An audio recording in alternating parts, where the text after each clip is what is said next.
May natanggap umanong impormasyon si dating presidential spokesman Attorney Harry Roque na aaprubahan ng Kamara ang resolusyon na inihain ni Representative Bienvenido Abante para makipagtulungan ang pamahalaan sa International Criminal Court o ICC. Layon umano nitong usigin ang mag-amang Duterte at mawala sa politika. Sinabi ni dating Pangulong Rodrigo Duterte na mapipilitan siyang lumabas sa pagreretiro at tumakbo para maging senador hanapin ang pangalawang pinakamataas na posisyon sa bansa kung ang kanyang anak na si Vice Presidente Sara Duterte ay ma-impeach. Ang kanyang mga komento ay dumating habang ang Vice Presidente ay nahaharap sa pagsisiyasat ng publiko sa kanyang kahilingan para sa at nakaraang paggami ng mga kumpidensyal na pondo na may isang mambabatas ng oposisyon na nagsabing nagkaroon ng impormal na pag-uusap sa kapulungan ng mga kinatawan upang patalsikin siya. Sinuportahan ni Marcos ang Vice Presidente, na inilarawan ang kanilang relasyon bilang, "Nahusay, ayaw namin na ma-impeach siya, she does not deserve to be impeached," the President said, dismissing speculation that the coalition with Duterte is fraying. Ang alyansa ng dalawang pamilya ay tumulong kay Marcos at Duterte na makamit ang landslide win noong Mayo taong 2022.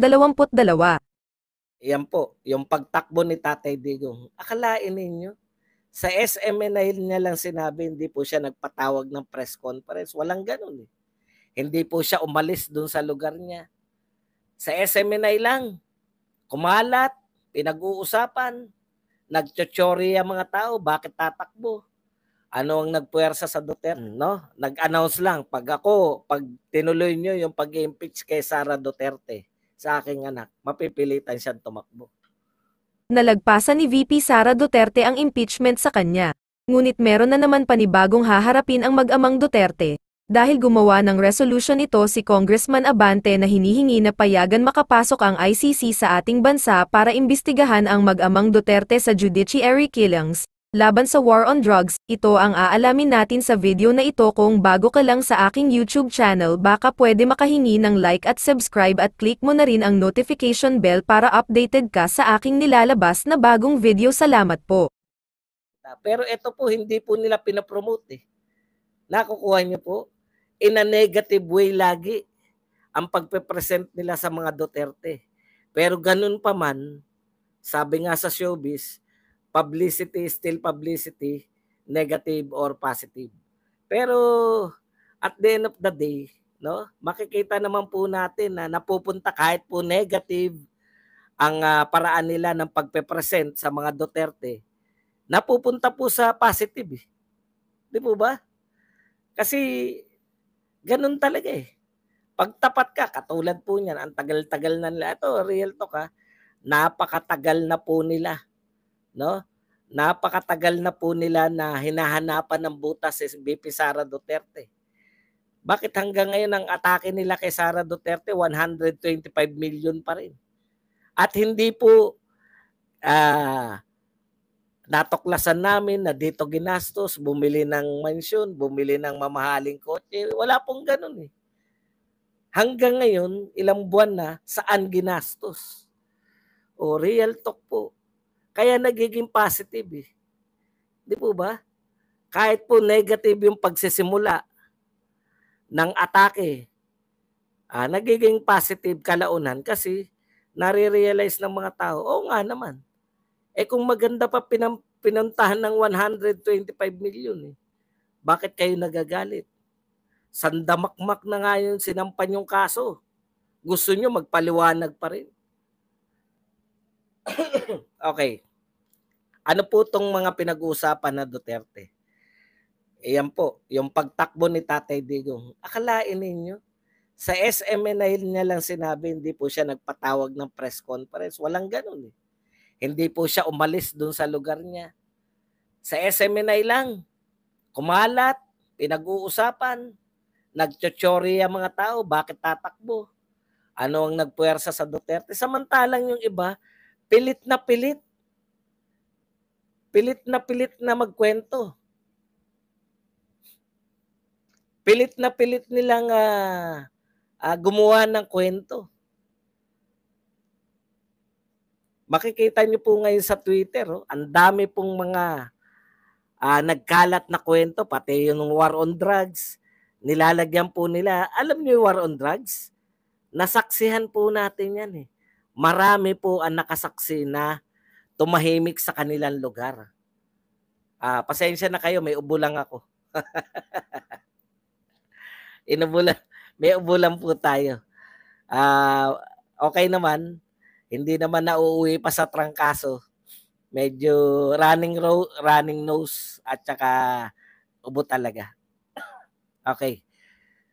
So ngayon po, ayan, no? Nag-announce lang, pag tinuloy nyo yung pag-impeach kay Sara Duterte sa aking anak, mapipilitan siyang tumakbo.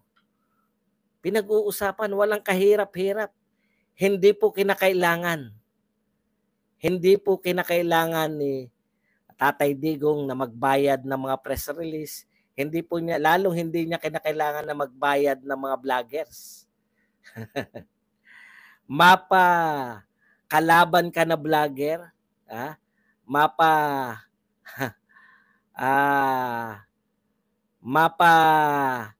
vlogger ka na Duterte at mapakalaban ka, hindi mo mapipigilan pag-usapan si Tatay Digong sa announcement niya na siya ay tatakbo muli. Ikalawang punto ay pinag-uusapan. Eto nga po, no? Kalat na kalat. Mamaya may ano po tayo riyan, no? Yung resolution ng mga congressman na hikayatin ang Pangulo, ang ating pamahalaan na papasukin ng ICC. Okay. So, may kaugnayan rin po sa mga Duterte. Mabili. At ito po ang nakakamangha sa lahat ng balita na may kinalaman sa mga Duterte. Dito po sabi ko, star power po to. Ito po yung Aibana Alawi effect na naglaba lang, di ba? Binalita na kumending-kending lang si Aibana. Ito po, walang kabog-abog. Bigla pong kumalat yung video na inisnab. Kahapon, kalat po yung video na parang inisnab ni Sara Duterte si Martin Romualdez.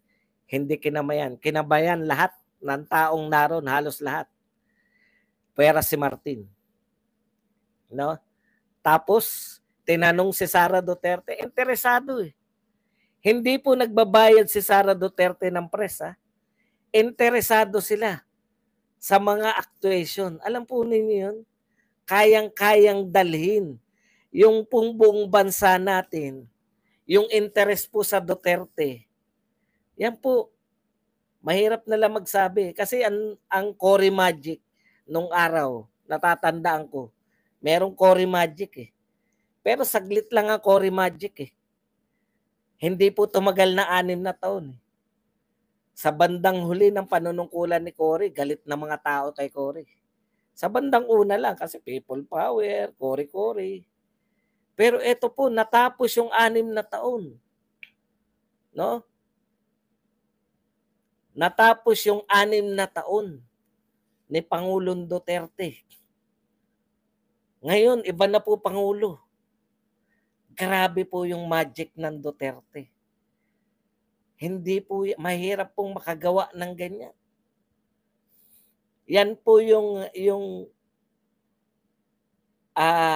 anong tawag dito?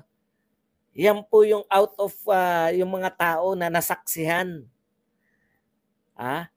Nasaksihan ng mga tao kung paano nagtrabaho si Duterte.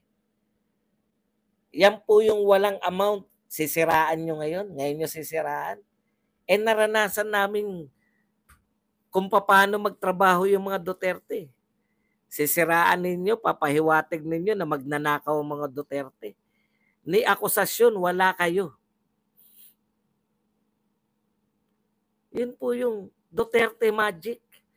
Dinaig po yung Cory Magic. Yung Cory Magic hanggang middle of term lang niya. Nung sunod-sunod na yung kudita, nagkaroon ng mga massacre, Mindiola massacre, etc. Wala na po. Wala na po naniniwala dyan kay Cory. Pero ito po, sangkatutak na paninira. Mula nung nagsimula, sabi nga sa inyo, hindi pa po nag-iinit eh. Hindi pa po nag-iinit yung puwet ni Pangulong Duterte sa Malacanang. Eto na kaagad si De Lima. Banat dito. Imbestiga dito, imbestiga doon na. Pero hindi po nila kinaya. 6 na taon na may Duterte magic. 6 na taon na inaabangan ang talk to the people. Tapos na yung termino. May gikan sa masa naman na inaabangan. Grabe. Hindi po kino-cover ng media. Pero persado yung media na i-cover nila. Dahil mahuhuli yung kanilang media outlet.